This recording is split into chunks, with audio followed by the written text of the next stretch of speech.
2,000 years ago, a Roman ship braved the fury of the Aegean Sea.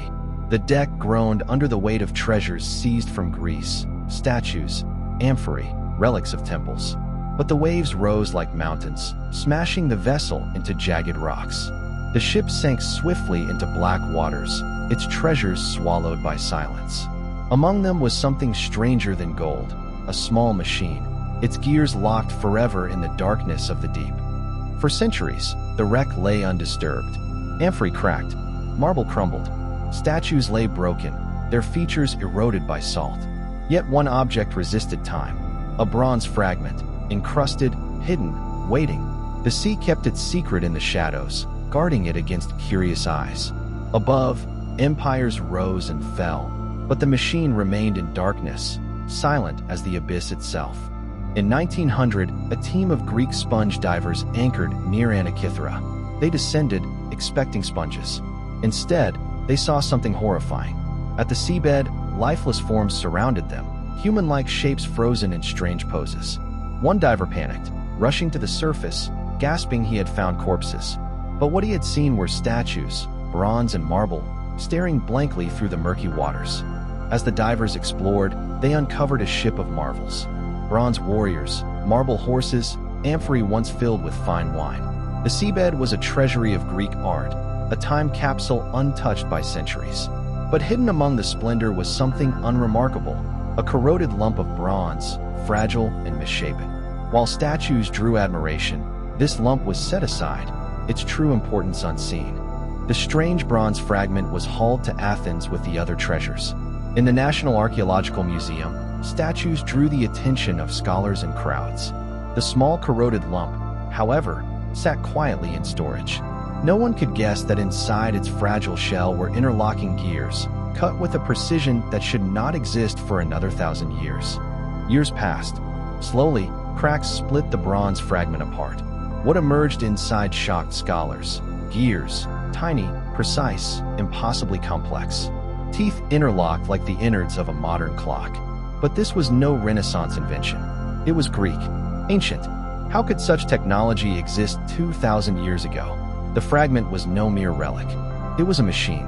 In 1951, British physicist Derek de Solla Price studied the fragments. What he saw astounded him, a gear system far ahead of its time. He declared it the most complicated mechanism ever found from the ancient world. Some doubted, others dismissed. But the machine had spoken. It was no mere curiosity. It was evidence of lost brilliance, a ghost of forgotten science. Price's words echoed through history.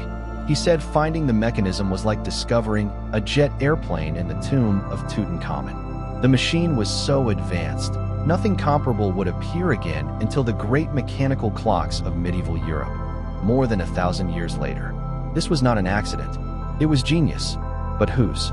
Piece by piece, researchers rebuilt the mechanism. More than 30 gears, dials, pointers, inscriptions. It became clear this was no ornament. By turning a small crank, the machine could predict the cycles of the sun and moon, track eclipses, and even mark the dates of the Olympic Games.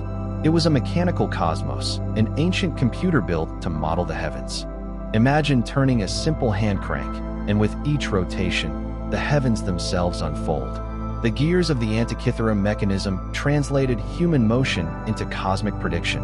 As bronze teeth turned, the dials traced the path of the sun, the orbit of the moon, and eclipses yet to come. It was a bridge between human hands and the universe, a mechanical prophecy forged in metal.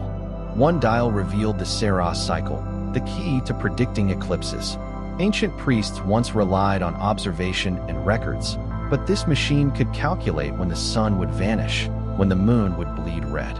To the ancients, eclipses were omens of doom. With this device, such mysteries could be explained, mastered, and perhaps controlled.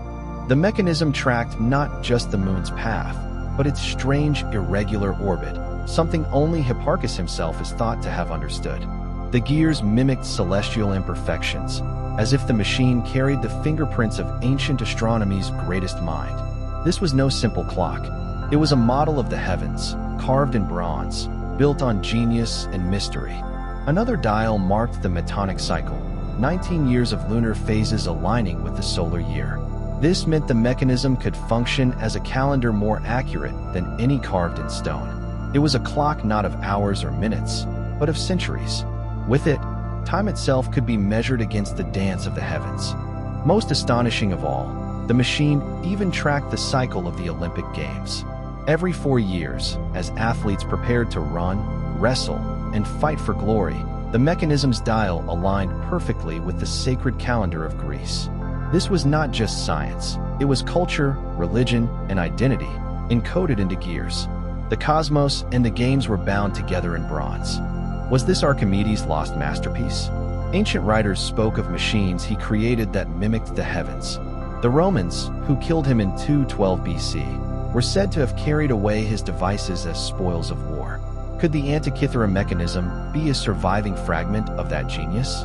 If so, then what we hold is not just a machine, but the very touch of Archimedes across time. Others argue it was crafted by followers of Hipparchus, the greatest astronomer of antiquity.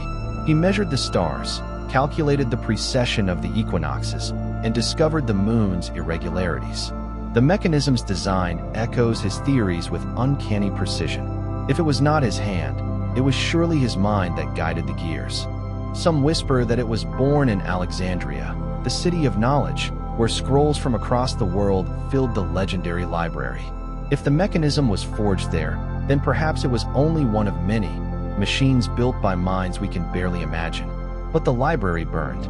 Its knowledge was scattered, and with it, the secrets of machines like this one may have turned to ash.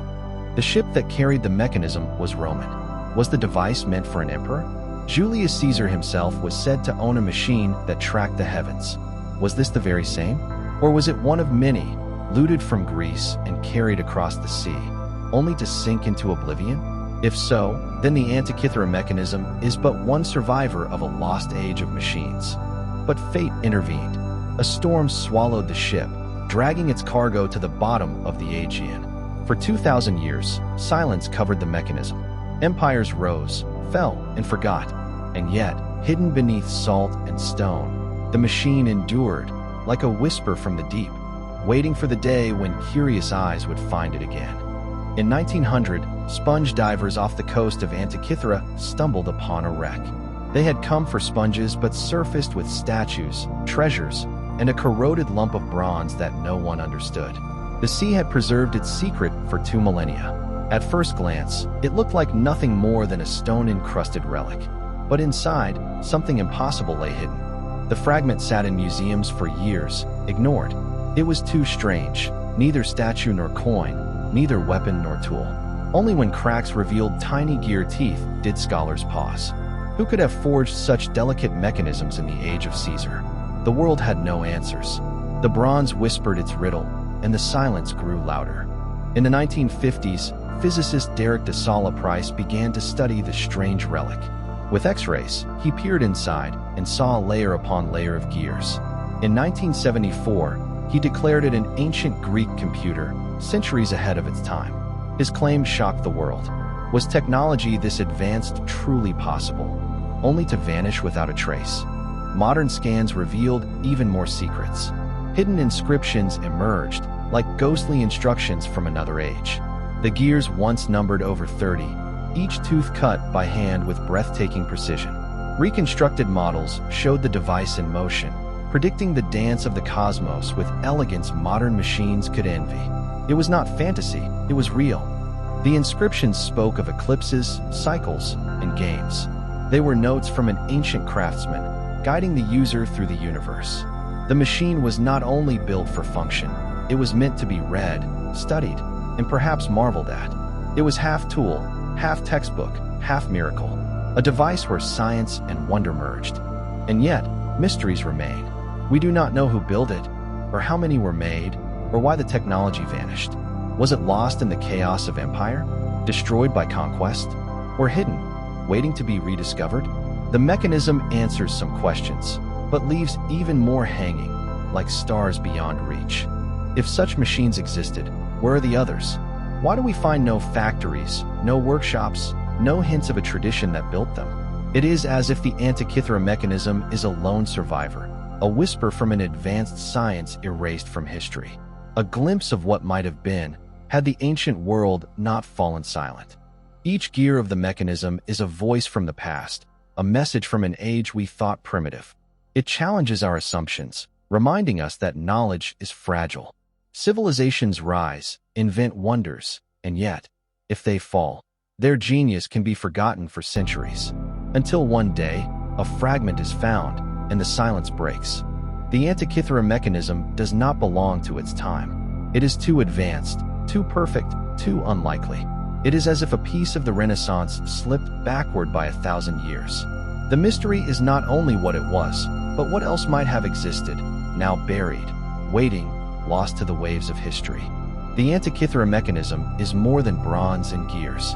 It is proof that human genius is timeless, that across the ages, minds have reached for the stars with tools both humble and profound.